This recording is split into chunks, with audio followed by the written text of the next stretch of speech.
আসসালামু আলাইকুম ওয়া রাহমাতুল্লাহি তাআলা ওয়া বারাকাতুহু।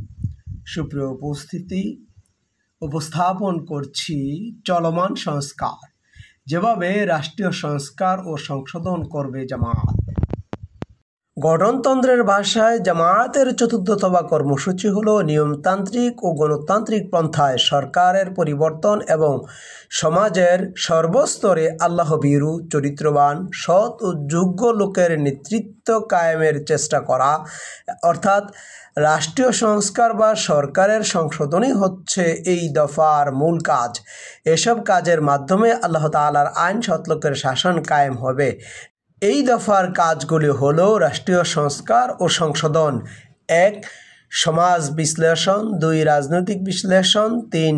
বিবৃতি প্রদান, ৪. স্মারকলিপি পেশ, ৫. দাওয়াতি জনসভা, ৬. পথসভা, গণজামায়াত, মিছিল, জনসভা ও বিক্ষোভ, ৭. প্রশাসনের সাথে যোগাযোগ, ৮. রাজনৈতিক যোগাযোগ, ৯. সাংবাদিকদের সাথে যোগাযোগ ও সাংবাদিক সম্মেলন, ১০.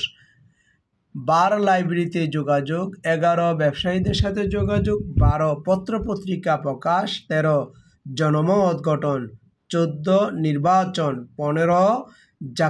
রাজনৈতিক বিভাগ সৃষ্টি, ১৬. জাকাত আদায়ের অনুকূল পরিবেশ সৃষ্টি, ১৭. সর্বপ্রকার অর্থনৈতিক জুলুমের প্রতিবাদ ও সমাধান পেশ করা, ১৮. বিভিন্ন ধর্মাবলম্বীদের মধ্যে কাজ।